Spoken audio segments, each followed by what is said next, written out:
El escritor español José Francisco de Isla y Rojo, conocido comúnmente como el Padre Isla, escribió en el año 1750 un libro titulado Fray Gerundio de Campazas, alias Zotes, donde ponía en ridículo la moda de los predicadores de aquella época, haciendo alusión a un personaje ficticio en su libro, un tal Fray Gerundio, que utilizaba en el púlpito un lenguaje gongorino altisonante. Decía en su libro que este hombre, este predicador, este tal Fray Gerundio, que aún no sabía leer ni escribir, pero ya sabía predicar. Una forma satírica de retratar a estos predicadores, acusándoles de que no sabían lo que decían, pero lo repetían como papagayos una y otra vez, pues memorizaban lo que otros decían y ellos lo aprendían de memoria. De niño pasaban por su casa a menudo frailes y capellanes predicadores, y este niño, este tal Fray Gerundio, repito, el personaje ficticio del libro, los escuchaba con mucha atención y los imitaba luego con largos discursos en castellano, mezclando latinajos que poco tenían que ver con el latín auténtico. Los familiares y los vecinos se admiraban del niño y le auguraban grandes éxitos como predicador. Y decía que de lo bien que usaba el gerundio, le pusieron tiempo después Fray Gerundio. El autor del libro, lo que quería recomendar con insistencia es que el predicador debe hablar desde el púlpito en román paladino, el idioma que habla el gañán con su vecino. Es decir, que debe utilizar un lenguaje que todos puedan entender y que tiene que decir las cosas como son, bien claras, en vez de utilizar aquel lenguaje gongorino altisonante. Vamos a leer Lucas capítulo 3, versículos del 1 al 20, aunque lo vamos a tratar esta mañana hasta el 20. Vamos a ver quizás hasta el 14. Lucas capítulo 3.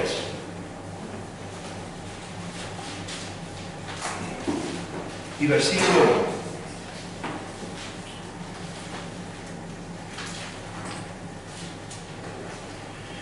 En el año 15 del imperio de Tiberio César, siendo gobernador de Judea Poncio Pilato y Herodes tetrarca de Galilea y su hermano Felipe tetrarca de Iturea y de la provincia de Traconite y Lisanías tetrarca de Abilinia, y siendo sumos sacerdotes Anás y Caifás, vino palabra de Dios a Juan, hijo de Zacarías, en el desierto. Y él fue por toda la región contigua al Jordán, predicando el bautismo del arrepentimiento para perdón de pecados, como está escrito en el libro de las palabras del profeta Isaías, que dice: voz del que clama en el desierto, preparad el camino del Señor, enderezad sus sendas, todo valle se rellenará y se bajará todo monte y collado, los caminos torcidos serán enderezados y los caminos ásperos allanados, y verá toda carne la salvación de Dios. Y decía a las multitudes que salían para ser bautizadas por él: oh generación de víboras, ¿quién os enseñó a huir de la ira venidera? Haced pues frutos dignos de arrepentimiento, y no comencéis a decir dentro de vosotros mismos: tenemos a Abraham por padre, porque os digo que Dios puede levantar hijos a Abraham aún de estas piedras. Y ya también el hacha está puesta a la raíz de los árboles.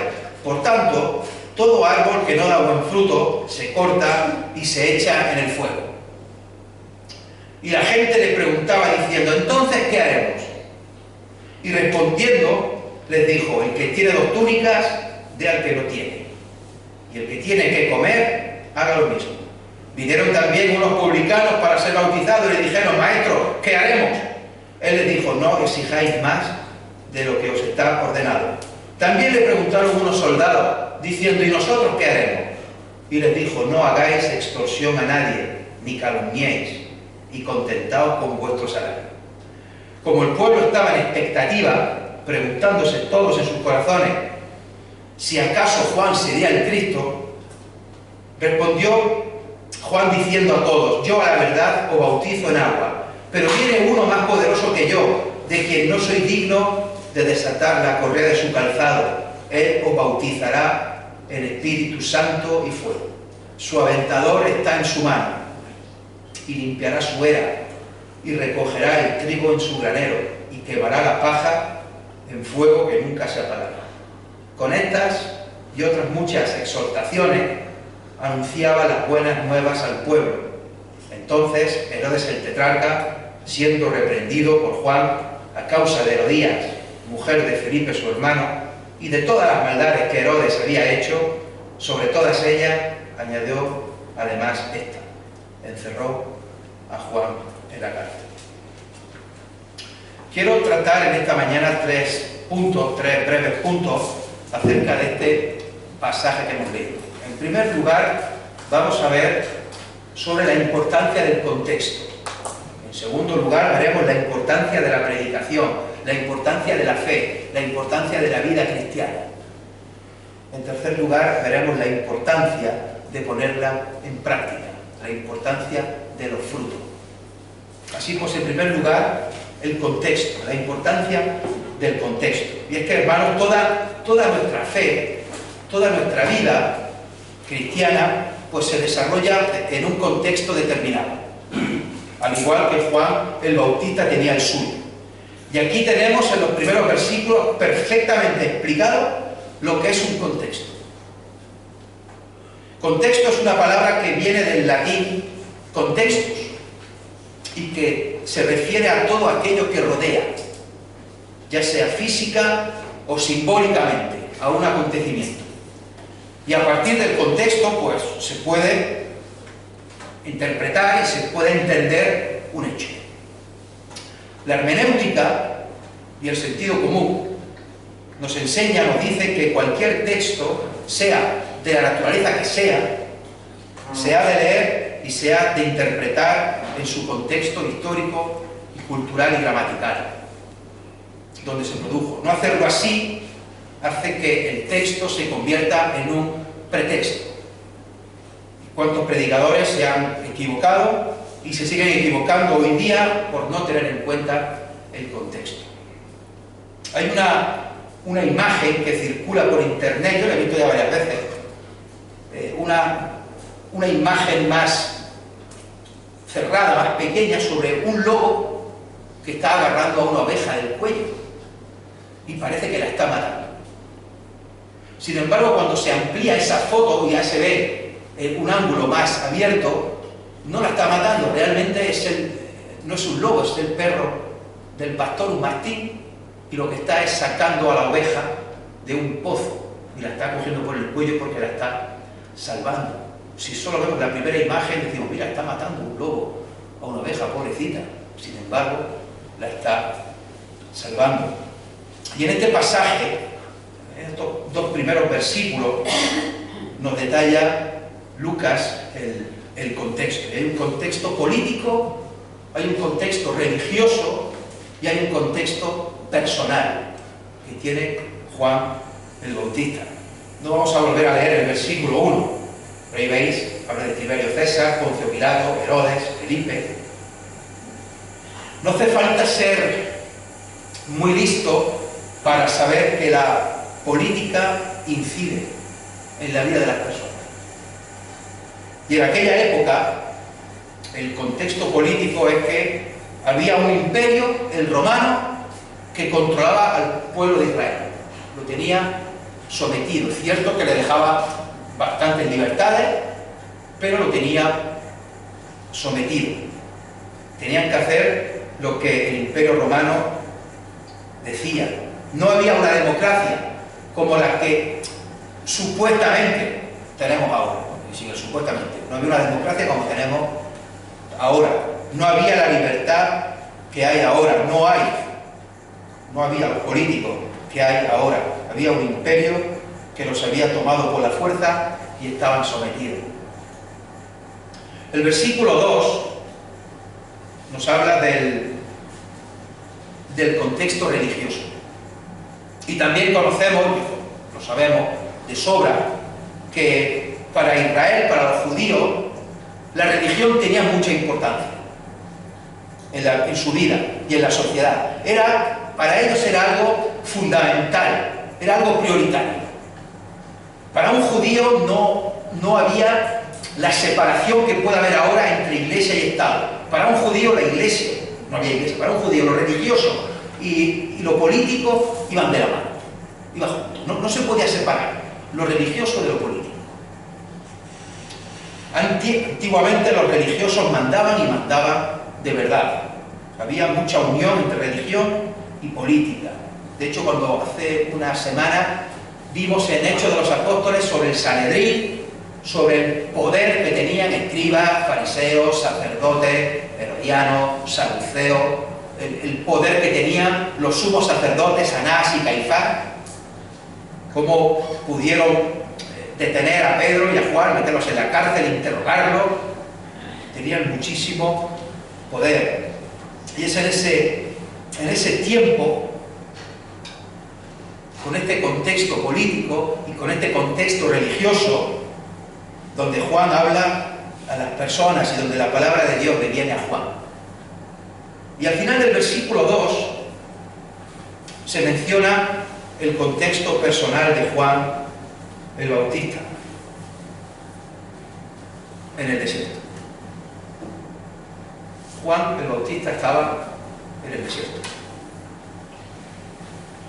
Sabemos por otros pasajes que vestía pelo de camello, cinturón de cuero y comía miel silvestre y langosta.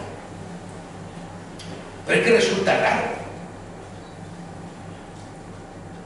estar apartado en el desierto, no en las ciudades, no en Jerusalén, no, está fuera, no está predicando la palabra de Dios en Jerusalén, en la capital, no, está en el desierto, apartado. Un lugar de soledad y de marginación. El desierto no es un lugar agradable, pero también el desierto era un lugar de reflexión, un lugar de encuentro con Dios, un lugar de encuentro con uno mismo, un lugar de periferia, alejado de la gente, pero a la vez era un lugar de acercamiento al trascendente, a Dios, un lugar de separación, pero a la vez un lugar de unión con la gente, pues las multitudes iban allí a verlo y a buscarlo. En definitiva es un lugar diferente, un lugar peculiar, extraño, raro. Pero es que la idea del desierto no para nada era algo nuevo ni extraño para los judíos. Los judíos recordaban continuamente cómo Dios los había sacado de Egipto con mano poderosa y cómo estuvieron 40 años vagando por el desierto, dando vueltas por aquel desierto hasta que llegaron a la tierra prometida. 40 años dando vueltas por un desierto, pero siempre con la esperanza de que Dios estaba con ellos. Siempre con la seguridad de que Dios estaba a su lado. Siempre con la esperanza de que Dios les iba a proveer maná, agua, una tierra que fluye leche y miel. Así pues, en este desierto y con este contexto político del versículo 1, religioso del versículo 2 y personal también al final del versículo 2, en el desierto es donde se encuadra este precioso pasaje, donde se encuadra Juan el Bautista. Y es donde le llega la palabra de Dios. Lo voy a decir con otras palabras. Hermanos, todo mensaje se desarrolla en un contexto histórico determinado, en un ambiente social determinado, una situación económica determinada, una situación política, religiosa y una situación personal determinada. Todo mensaje no es ajeno a su contexto, hay que tenerlo en cuenta. De la misma manera que nosotros no vivimos fuera de la sociedad, sino que vivimos dentro de ella. Todos nosotros tenemos nuestro propio contexto. Y en ese contexto es donde practicamos, vivimos y sentimos nuestra fe. Hay hermanos que tienen un contexto muy diferente al nuestro. Hay hermanos que no pueden reunirse libremente. Hay hermanos que son perseguidos solamente por ser cristianos. Hay hermanos que están pasando muchísima necesidad. Hermanos nuestros que tienen pobreza extrema. Incluso los que estamos aquí hay contextos diferentes. Algunos sois más mayores, otros sois más jóvenes, hay casados, solteros, hay abuelos, hijos, padres, nietos. Es decir, cada uno pues también tenemos nuestro contexto familiar. Tenemos vecinos, gente que conocemos y saludamos cuando vamos por la calle, o que nos paramos a hablar con ellos, o que son compañeros de trabajo, o son compañeros de estudio y quedamos con ellos. Estamos en una iglesia, una asamblea de hermanos aquí en Linares, que hace una semana celebramos el 39 aniversario. Es decir, nuestra existencia también transcurre en un contexto político, religioso y personal, y esos contextos también influyen en nosotros. Pero lo que quiero destacar en este primer punto, que al igual que todos nosotros tenemos un contexto personal, Juan el Bautista tenía el suyo propio. Y en este caso nos puede parecer más o menos raro o sorprendente, que a mí me lo parece. Su contexto personal era el desierto como lugar teológico. El segundo punto nos lleva en relación a este contexto, y es que la importancia de la predicación, la importancia de predicar la necesidad de arrepentimiento, la importancia de predicar la necesidad de volver a Dios. Y no solamente de una manera puntual, esporádica, sino, como veremos dentro de este segundo punto, hacerlo de una manera cotidiana, una manera normal, habitual. Es decir, vivir la fe, vivir la vida cristiana como algo que acompaña a nuestra vida. Ser cristiano no es algo que está fuera de nuestra vida, no es algo que está fuera de nuestro alcance, no es algo tampoco exclusivo a cuando estamos aquí en el local, reunidos, especialmente el domingo. Y ya cuando salimos fuera, pues dejamos ahí en la puerta la fe y dejamos en la puerta la vida cristiana. No, la vida cristiana tiene que ir con nosotros, es algo cotidiano, tiene que formar parte de nuestra vida, y forma parte de nuestra vida, de nuestro día a día, de nuestro caminar diario.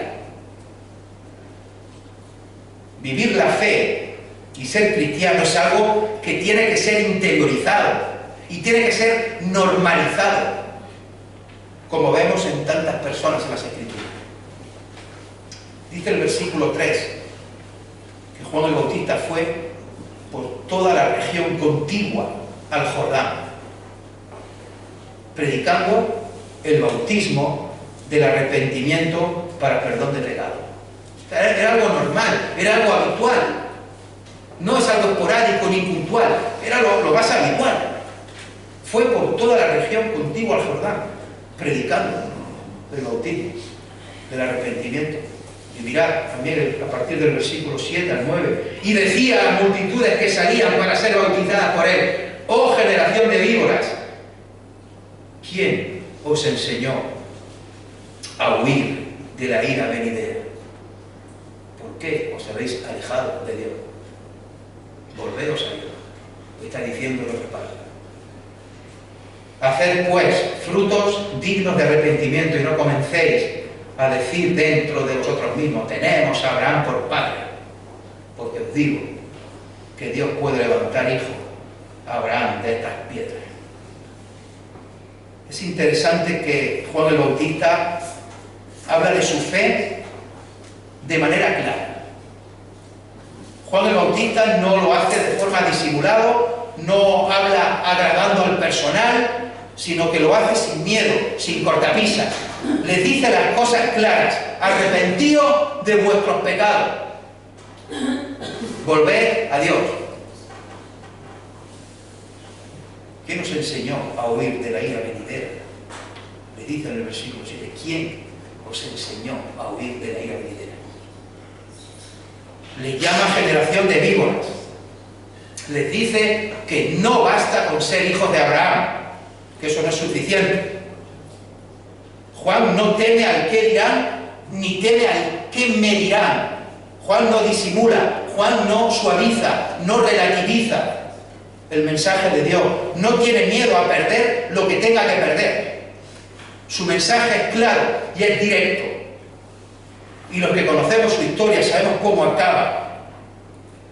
De hecho, hemos leído cómo acaba el capítulo, en la cárcel. Y sabemos cómo acaba poco después. Muerto por denunciar la moralidad de los gobernantes. Este hombre no se arruga de ninguna de las maneras. No pretende tampoco buscar un lenguaje bonito, un lenguaje gongorino, altisonante, como aquel hombre que decíamos del principio. Juan el Bautista no busca abusar del gerundio para quedar bien. Dice las cosas bien claras. El Bautista es claro y es directo, arrepentido.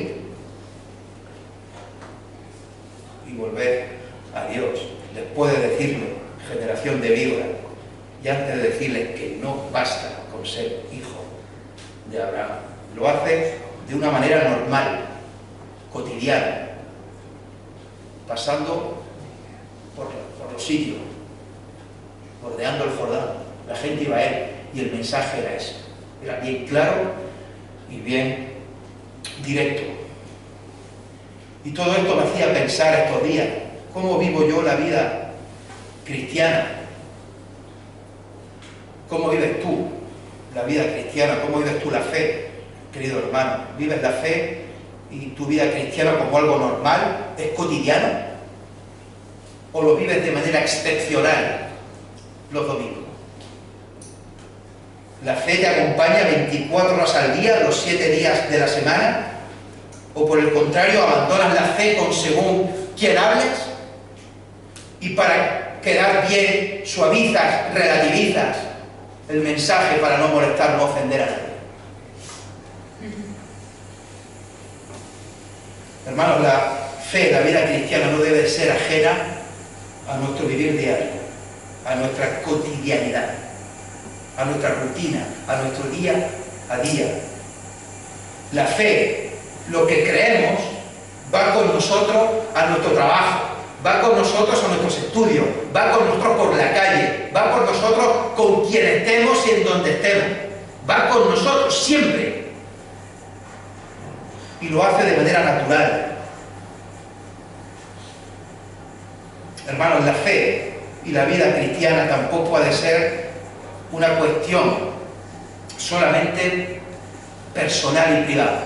Es decir, la fe y la vida cristiana no solamente es para mí, que me la guardo yo para mí, sino que ha de ser llevada a la esfera de lo público, a las relaciones con los demás, como veremos ahora, sea en el trabajo, los estudios o donde quiera que vaya. Todas las áreas y todas las facetas de nuestra vida han de estar impregnadas por la propia fe. Y esto nos lleva al tercer punto. Hemos visto la importancia del contexto, la importancia de la predicación, arrepentidos, volved a Dios, un mensaje claro, directo. Y en tercer lugar, la fe hay que ponerla en práctica. Dice el versículo 8, haced pues frutos dignos de arrepentimiento. Y aquí se le acercan 3 grupos de personas. Y los 3 grupos de personas le preguntan lo mismo a Juan el Bautista. ¿Qué haremos? Esta pregunta nace después de escuchar el mensaje, después de haber escuchado el punto anterior que acabamos de decir, después de haber escuchado sobre la necesidad de arrepentimiento y sobre la necesidad de volverse a Dios. Ahora viene la necesidad de producir frutos dignos de arrepentimiento. Y este mensaje que Juan el Bautista da a la gente provoca una reacción en las personas. Provoca una reacción en el corazón de muchos de los que estaban ahí.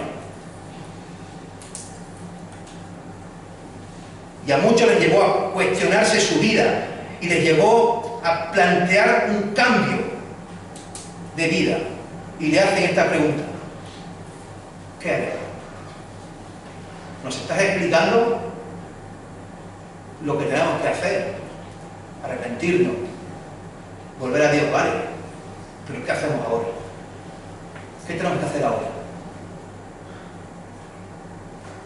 Hace unos meses, cuando vimos Hechos de los Apóstoles, capítulo 2, allí Pedro da un precioso discurso en Jerusalén, delante de una multitud.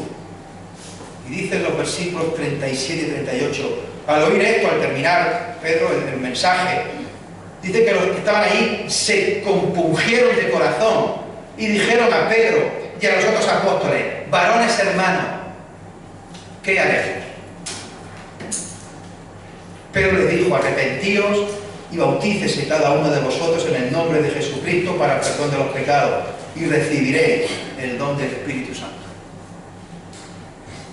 Capítulos más adelante, el apóstol Pablo, Saulo de Tarso, en el momento de su encuentro con el Señor, pregunta lo mismo allí en el camino de Damasco. Hechos 9, 3, 6. Dice que yendo por el camino aconteció que al llegar cerca de Damasco, repentinamente le rodeó un resplandor de luz del cielo, y cayendo en tierra oyó una voz que le decía: Saulo, Saulo, ¿por qué me persigues? Él dijo: ¿quién eres, Señor? Y le dijo: yo soy Jesús a quien tú persigues. Dura cosa te es dar coces contra el aguijón. Él, temblando y temeroso, dijo: Señor, lo sabéis lo que dijo, ¿verdad? Señor, ¿qué quieres que yo haga? Hermanos, la fe no es solamente una experiencia interior, que sí que lo es. La fe es una experiencia interior, pero no es solamente una experiencia interior. La fe no es solamente una reflexión personal. La fe también tiene que ver con la vida diaria, y hay que ponerla en práctica. Hay que tener, hay que mostrar frutos dignos de arrepentimiento. Hermanos, la vida cristiana no solo tiene que ver con lo que somos y no solo tiene que ver con quién hemos creído, sino que también tiene que ver con lo que hacemos de manera habitual, de manera normal, y también tiene que ver con lo que haremos de aquí a un futuro. Nos hemos de preguntar, queridos hermanos, ¿qué haremos a partir de ahora? ¿Qué vamos a hacer? Ya sabemos en quién creemos. Ya sabemos en quién hemos creído. Ya sabemos también lo que hemos hecho hasta ahora. Y estoy seguro que muchos habéis hecho muchas cosas hasta ahora por el Evangelio. Pero la pregunta que nos hace ahora mismo las Escrituras es: ¿qué haremos? ¿Qué vamos a hacer ahora? ¿Qué vamos a hacer como creyentes, como familia, como iglesia? Y esta predicación me venía a la mente después de hablar con un hermano que está aquí presente y está aquí sentado en el banco. Hace unos días hablaba con él sobre esto, sobre qué voy a hacer o qué quiero hacer de aquí a un tiempo. ¿Qué haremos? En los tres casos de aquí, de este pasaje, gente, publicanos, soldados. El caso de la multitud de Jerusalén, de Hechos 2, el caso del apóstol Pablo, de Hechos 9, cambian las respuestas. Son respuestas diferentes, pero la pregunta es la misma: ¿qué haremos? ¿Qué vas a hacer tú? Y al igual que en cada caso, y al igual que dependiendo cada persona, dependiendo cada situación, cada circunstancia, dependiendo cada uno con su contexto, la respuesta también será diferente. Pero la pregunta sigue siendo la misma: y han pasado 2000 años. ¿Qué haremos? Hermanos, ¿qué haremos? Sabemos también de antemano que no hay que hacer una diferenciación, no hay que hacer una dicotomía, no hay que elegir entre lo que creemos y lo que hacemos. Las dos cosas van de la mano. Lo que creemos nos lleva a hacer las cosas. En base a lo que creemos, actuamos. Las dos van unidas de la mano. Y de nuevo, insisto, que tiene que ser algo cotidiano, algo normal, algo habitual.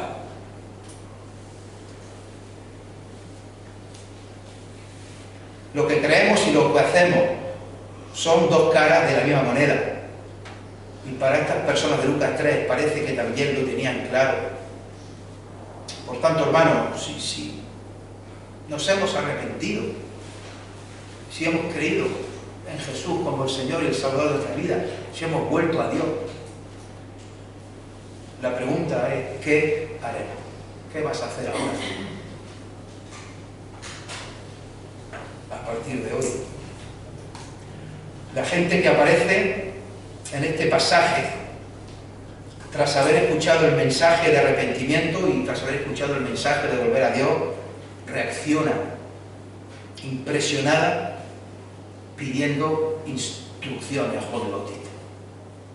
¿Qué tenemos que hacer ahora? Y es muy importante fijarse en quiénes son las personas que, según Lucas, responden bien al Bautista. La gente, algunos publicanos y unos soldados. La gente, publicanos y soldados. Que sabemos que los publicanos eran tratados como traidores y los soldados eran considerados gente violenta y malvada en muchos casos. Vamos a ver también ahora rápidamente que la respuesta del Bautista supera cualquier tiempo y cualquier cultura. Es decir, es algo que vale para siempre. Porque vamos a ver que el Bautista lo que le dice a este grupo de personas es compartir lo que tenéis con los necesitados. Ser justos, no extorsionéis. Vamos a ver un poco en detalle, muy rápidamente, cada uno. En primer lugar, la gente. Este versículo 10 y 11. Y la gente les preguntaba diciendo, entonces, y este entonces lo lleva al anterior, a todo lo que está enseñando antes Juan el Bautista. Necesidad de arrepentimiento, necesidad de volver a Dios, necesidad de producir frutos dignos de arrepentimiento. Entonces, ¿qué haremos? Y respondiendo les dijo, el que tiene 2 túnicas, dé al que no tiene, y el que tiene que comer, haga lo mismo. La gente del pueblo normal y corriente. Y a este grupo se les dice algo que se nos podría decir a nosotros. Si tenéis algo, compartidlo con los demás. El que tiene 2 túnicas, dé al que no tiene. Y el que tiene que comer, haga lo mismo. Es decir, vive tu vida de forma solidaria con los demás. Sé un cristiano solidario con el que tiene menos, comparte. Sé generoso con el necesitado. En segundo lugar, los publicanos, versículos 12 y 13.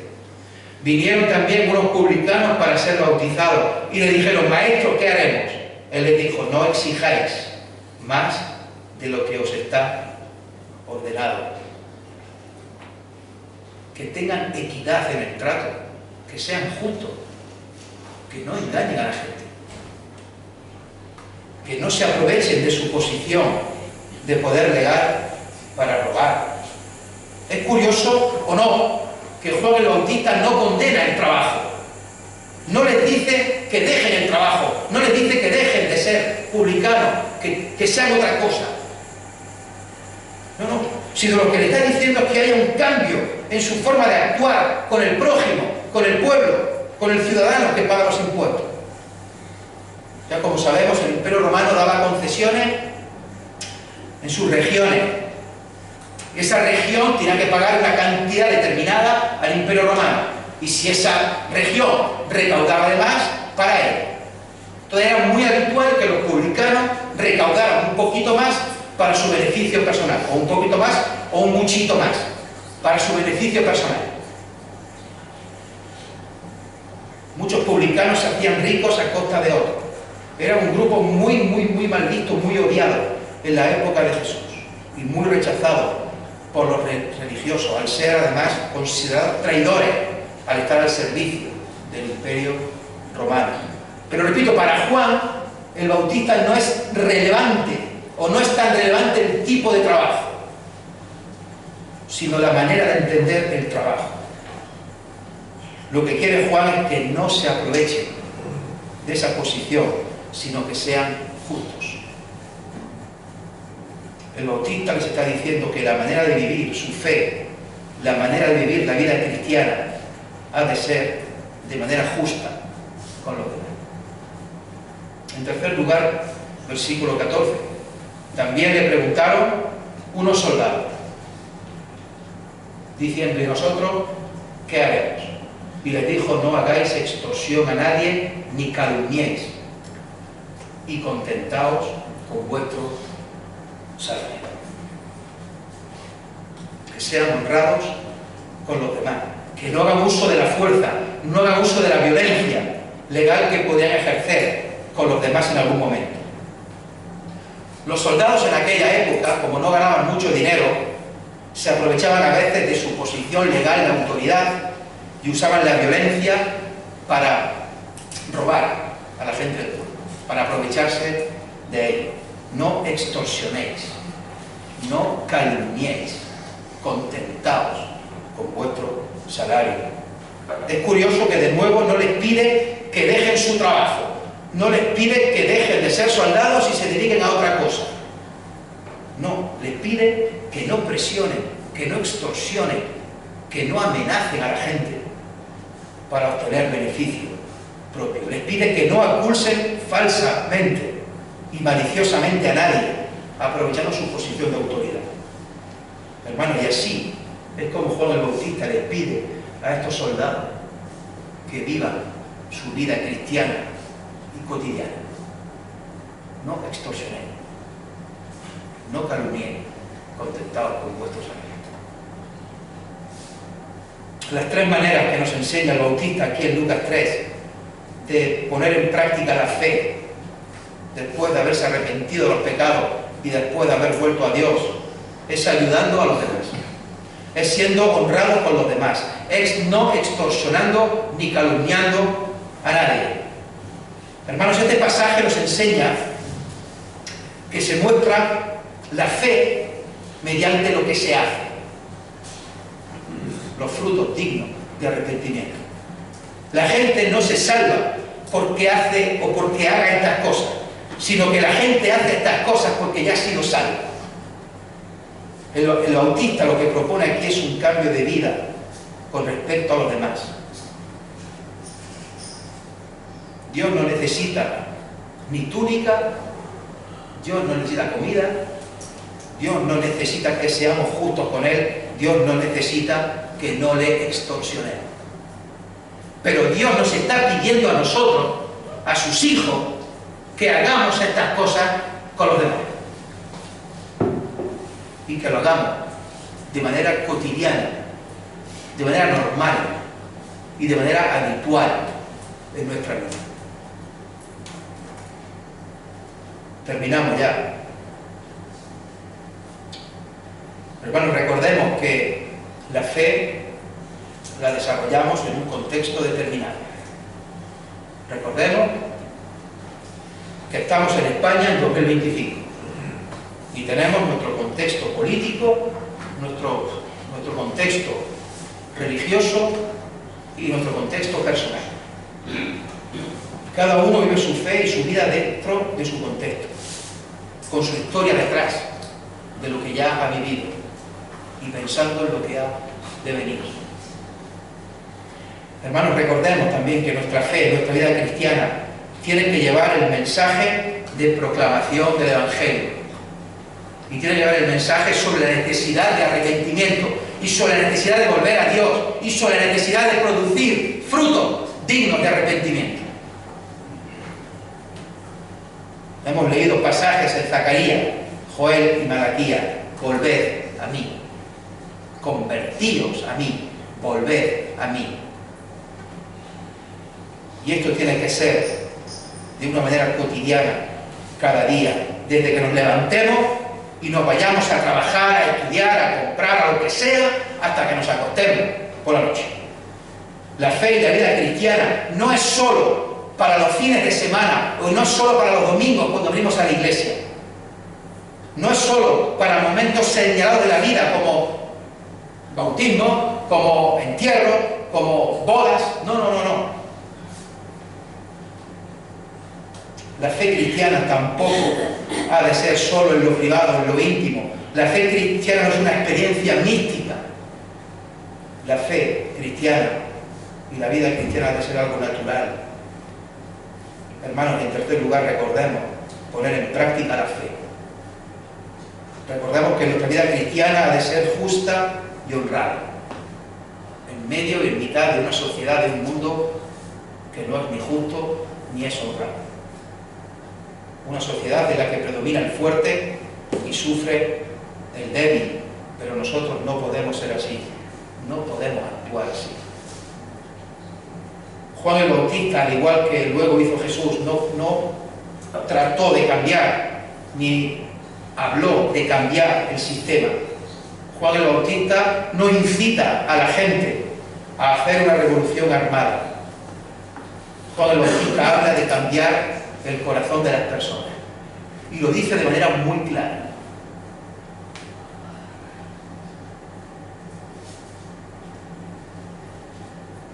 Habla de arrepentimiento y volver a Dios, habla del que tenga una túnica, de al que no tiene nada, de compartir la comida, de ser justos con los demás, de no extorsionar, de no calumniar, de contentarnos con lo que tenemos. La fe no solamente se expresa hacia Dios, sino que la fe también se expresa hacia el otro. Porque la causa de la fe es Dios, pero el objeto de la fe es el otro. Para acabar, dos pasajes. Mateo 7:12. Así que todas las cosas que queráis que los hombres hagan con vosotros, así también haced vosotros con ellos, porque esto es la ley y los profetas. Y Mateo 22, 36 al 40. Maestro, ¿cuál es el gran mandamiento de la ley?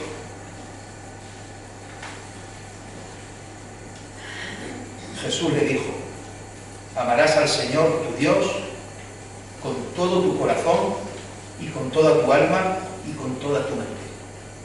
Este es el primero y grande mandamiento.